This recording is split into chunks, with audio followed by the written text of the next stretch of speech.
दुसरी गोष्ट महत्त्वाची बाब अशी आहे, हिंगोली जिल्ह्यातला आणखीन एक आम्ही पडताळणी केली. त्याच्यामध्ये असं लक्षात आलं, केवायसीच्या वेळेची जी रक्कम आहे ती वेगळी आहे, प्रत्यक्षात कर्ज घेतली ती रक्कम वेगळी आहे आणि कर्ज माफ झाली त्यावेळेची रक्कम वेगळी आहे. त्यामुळे नेमकी रक्कम कुठली भरायची असा शेतकऱ्यांसमोर प्रश्न आहे. नाही, शेवटी आपल्याला माहिती आहे की आपल्या बँकेमध्ये जे आपलं अकाउंट असतं त्यामध्ये आपल्याला एकंदर आपल्या लक्षात आपली कर्जाची रक्कम किती, आपल्याला भरणा किती, त्यामुळं साधारणतः त्या बँकेला पण माहिती असतं आणि त्या शेतकऱ्याला पण माहिती असतं आणि निश्चित प्रकारे त्याप्रमाणे त्या शेतकऱ्याने तो भरणा करावा. ती रक्कम आपल्याला ती असतेच.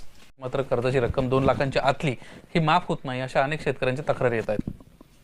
असं मला वाटत नाही. असं एखाद्या कागदपत्राची कुठेतरी एखादी थोडं कागदपत्र अपूर्ण वगैरे असतील किंवा त्यामध्ये हे असतील, पण एकदा राज्य सरकारने आपल्या सगळ्यांना माहिती आहे की जी आपण कर्जमाफी जाहीर केलेली आणि पहिल्या टप्प्यामध्ये साधारणतः 16 लाख म्हणजे 17 लाख शेतकऱ्यांना त्याचा फायदा हा आपण त्याचा निश्चित प्रकारे देतोय आणि यामध्ये निश्चित प्रकारे काही गोष्टीमध्ये अडचणी असतील, त्यामुळं कदाचित या बाबतीमध्ये थोडा एखाद्या कागदपत्र अपूर्ण असतील आणि त्या बाबतीमध्ये निश्चित प्रकारे या बाबतीमध्ये चौकशी करून निश्चित प्रकारे शेतकऱ्यांना न्याय दिला जाईल.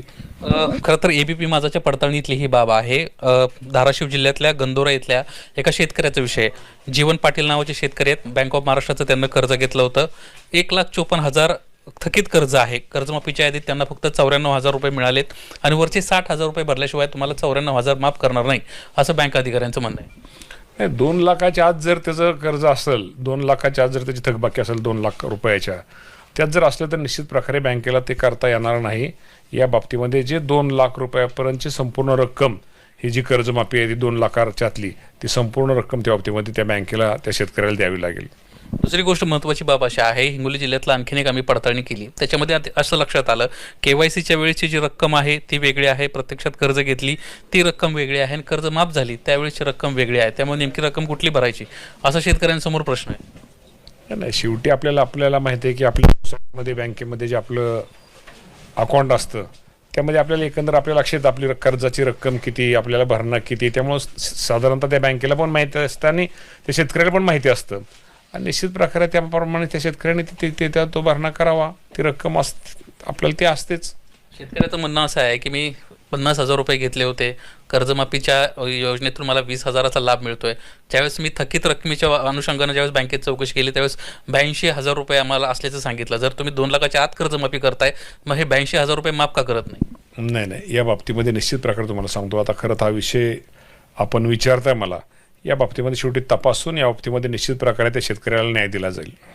पीक कर्जासंदर्भातली आणखीन एक महत्त्वाची बाब आहे. तुमच्याच पक्षाचे एक महत्त्वाचे आमदार आहेत अनिल पाटील यांना एक विषय पीक विम्याचा विषय उपस्थित केलेला आहे. जर नॅशनलाइज बँकामध्ये जर कुठला लाभ असेल तो घेणार नाही अशा पद्धतीचं त्यांच्याकडून ॲफिडेव्हिट घेतलं जाते अशी माहिती स्वतः अनिल पाटील यांना देखील दिली. शेजारीच आपले ते बसलेले आहेत. सर, नेमकं काय प्रकरण आहे ते? कृषी मंत्री आपल्यासोबत आहेत. नाही, आता ज्या पद्धतीने ॲफिडेव्हिट संपूर्ण महाराष्ट्रात पीक विम्याच्या संदर्भामध्ये शेतकऱ्याकडनं लिहिलं जातं आहे, तर कुठल्याही बँकेकडनं किंवा पतसंस्थेकडनं समजा शेतकऱ्याने कर्ज घेतलं असेल तर त्या कर्जाच्या मोबदल्यात ते त्यांचा विमाही घेतल्यानंतर त्यांचा विमाही रिजेक्ट करू शकतात किंवा त्या पीक विम्याच्या बाबतीमध्ये त्यांचा नुकसान जर का झालं तर नुकसानीला सुद्धा पीक विमा कंपनी रिजेक्ट करू शकते.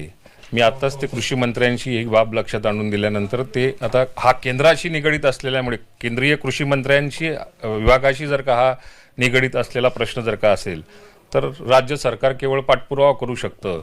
तर ते आज कृषी मंत्र्यांच्या मी ते कानावर घातलं. सर, काय नेमकं आपण करतो यामध्ये? या बाबतीमध्ये निश्चित प्रकारे अनिल पाटील साहेबांनी मांडलेला मुद्दा एकदम बरोबर आहे आणि या बाबतीमध्ये केंद्र सरकारशी ताबडतोब या बाबतीमध्ये त्यांच्याशी बोललं जाईल, पत्रव्यवहार केला जाईल. आत्ताच केंद्रीय कृषी मंत्री शिवराज सिंग चौहान साहेबांना मी पत्र लिहिलं आहे आणि या बाबतीमध्ये निश्चित प्रकारे ती अट शिथिल करण्याचा प्रयत्न राज्य आमचा राहील. बोगस सोयाबीनच्या तक्रारी मागच्या काही दिवसांपासून सातत्याने येतात. तुमच्याकडे काही आकडेवारी आली ही देखील माहिती मिळाली. किती गुन्हे तुम्ही आतापर्यंत दाखल केले तर अशी प्रकरण नेमकी किती समोर आली? या बाबतीमध्ये मी आपल्याला एवढंच सांगेल की ज्या बाबतीमध्ये या सोयाबीनच्या बाबतीमध्ये साधारणतः राज्यामध्ये आपल्याला माहिती आहे की सगळ्यात मोठं क्षेत्र हे सोयाबीनच्या पिकाखाली असतं आणि साधारणतः या बाबतीमध्ये जर सांगायचं झालं तर आज अखेर आपल्या राज्यामध्ये 45,10,00,000 हेक्टर एवढे पिकाची त्याची पेरणी झालेली आहे आणि साधारणतः त्याच्या बाबतीमध्ये आपल्याकडे एकूण तक्रारी ह्या 10,113 तक्रारी आपल्याला शेतकऱ्यांच्या आलेल्या आहेत आणि त्यापैकी आपण लगेच तपासणीसाठी नमुने त्यातले 7,811 हे तपासणी नमुने तपासणी केलेली आहे आणि तपासणी प्रयोगशाळा घोषित प्रमाणित त्यामध्ये 7,811 पैकी साधारणतः 1,082 एवढे आपल्याला प्रमाणित आलेले आहेत आणि साधारणतः ज्या प्रमुख कंपन्या आहेत त्याच्यावरती आपण 85 प्रमुख कंपन्या विरोधात एकूण 85 FIR दाखल करण्यात आलेली आहेत आणि तक्रार केलेल्या प्रमुख कंपन्यामध्ये बूस्टर प्लांट असेल, genetics private limited, Ravi hybrid seeds and research, Oswal seeds, Yashoda व पाश्मो जेनेटिक LLP अशा अनेक क्षेत्र हे केलेले आहे आणि साधारणतः आपल्या एकंदरच 45 लाख 10 हेक्टरच्या अगेन्स्ट साधारणतः 24,000 हेक्टर एवढं क्षेत्र आपल्याला बाधित आढळलेलं आहे. ह्यांच्यावर कायमस्वरूपी FIR तर झालेले आहेत, मात्र कायमस्वरूपी त्यांची परवाने रद्द करणं किंवा असं काही आणखीन पुढचं पाऊल तुम्ही 100% तपासांती बाबतीमध्ये आमच्या शेतकऱ्याला फसवणाऱ्यावरती आम्ही कडकात कडक कारवाई केली जाईल ह्या राज्याचे मुख्यमंत्र्यांनी जाहीर केलेलं आहे. शेवटचा प्रश्न, 2 याद्या जाहीर झाल्या, पुढच्या याद्या तुम्ही कधी जाहीर करतायत? सहकार विभागाचं तुमचं सध्या कोऑर्डिनेशन नक्कीच चालू असेल, काय माहिती मिळते? नाही, आता 2 याद्या जाहीर झालेल्या आहे. ऑटोमॅटिक सगळी कागदपत्रे झाल्यानंतर ऑटोमॅटिक 3री 4थी यादी आपोआप जाहीर होतील. त्यामुळे आपल्या माध्यमातून माझ्या शेतकरी बांधवांना मग अशा आपण जो प्रश्न विचार त्यांना सांगू इच्छितो, ठीक आहे, कागदपत्रात काय अपूर्ण किंवा याद्या जरी कमी जास्त लागल्या किंवा कधी याद्या करायला उशीर होतोय, परंतु राज्यामध्ये राज्याचे मुख्यमंत्री देवेंद्र फडणवीस साहेबांनी जाहीर केलेले की साधारणतः 56 लाख शेतकऱ्यांपेक्षा जास्त शेतकऱ्यांना या कर्जमाफीचा फायदा त्याचा लाभ होणार आहे. त्यामुळे शेतकरी बांधवांना एकच विनंती करायची की ठीक आहे, या 56 लाख आपण जर त्या कर्जमाफीच्या ज्या अटी आणि शर्तीत त्या जर आपण बसत असला तर यादीला जरी उशीर झाला असला किंवा यादीला जरी उशीर होत कागदपत्रांमुळे काय उशीर होत असलो तर घाबरू नका. आपलं नाव आपली यादीत लागणार आहे. साधारणतः 56 लाख शेतकऱ्यांना आपण तो लाभ देणार आहे. 40,000 कोटीपेक्षा जास्त रक्कम हे शासन आपल्याला कर्जमाफीच्या स्वरूपामध्ये देणार आहे. त्यामुळं अजिबात यादीच्या बाबतीमध्ये तुम्ही घाई करू नका. यादी आल्याबरोबर तुमच्या निकषात तुमची यादी नक्की नाव राहील, त्यामुळे वेगळा विचार करू नका. एका शेतकऱ्याने आत्महत्या केल्याचं तुमच्या कानावाला असेल, यादीत नाव नव्हतं म्हणून आत्महत्या केली असं सांगितलं जात आहे. त्यांच्या कुटुंबाची काही माहिती मिळाली का आणि शेतकऱ्यांना या निमित्तानं तुम्ही काय आवाहन करा? म्हणून मगाशी मी सांगितलं या यादीमध्ये शेतकऱ्यांचं नाव माझ्या आलेलं आहे की आपल्याला माहिती आहे की राजू बापूराव चुंडके ते भांबरावेरी तालुका राळेगाव जिल्हा यवतमाळचे ते शेतकरी आणि चौकशीच्या अहवालात साधारणतः शेतकऱ्याच्या 1 हेक्टर आणि 39,000 एवढी शेतजमीन आहे आणि चौकशी संबंधित शेतकऱ्याच्या नावावर सहकारी संस्थेचे कोणते कर्ज नसल्याचे आढळले. मात्र त्यांची आई कैलासवासी कवडाबाई बापूराव चुंडके यांनी 2009 मध्ये कर्ज घेतलं होतं.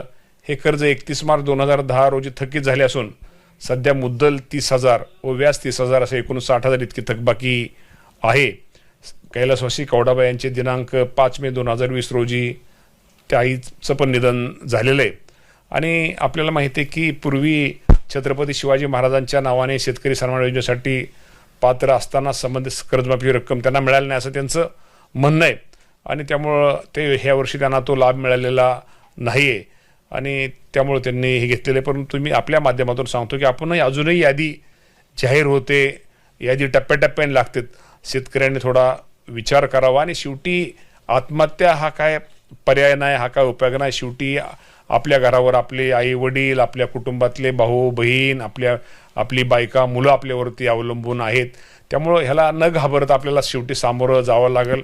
सरकार म्हणून आम्ही शेवटी हे सरकार शेतकऱ्यांचं हित साधणारं सरकार आहे शेतकऱ्यांचं. त्यामुळं तुम्ही निश्चित प्रकारे तुम्हाला आपल्या माध्यमातून आश्वासित माझ्या शेतकरी बांधवांना करतो की याद्या लागतील आणि याद्याची आपण सगळ्यांनी वाट पहा आणि निश्चित प्रकारे त्यात आपलं नावत्या वगैरे करू नका ही आपल्या माध्यमातून मी माझ्या शेतकरी बांधवांना विनंती करतो.